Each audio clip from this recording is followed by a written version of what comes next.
Бүгін үкіметнің отырышында насыл етіп Украинаның Авропа бірлігіне бүтінлешуіні тезлештермеге суаль музыкере етілді.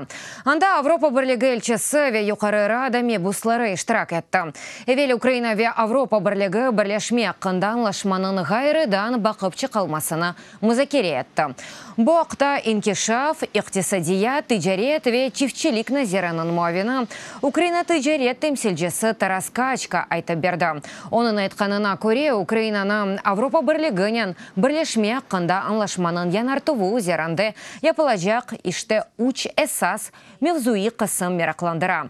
Біріншісі тарифлерінің ғайрыдан бақып чықалмасы, чүнке олар Авропа бірлігінен 2006-7 сенелері олып кечкен айтышмалар эсасында белгіленілген. Екіншісі тариф олмаған маниалар аққында моделерінің янартывуына айт. Үшіншісі есе анлашманын инкешафы.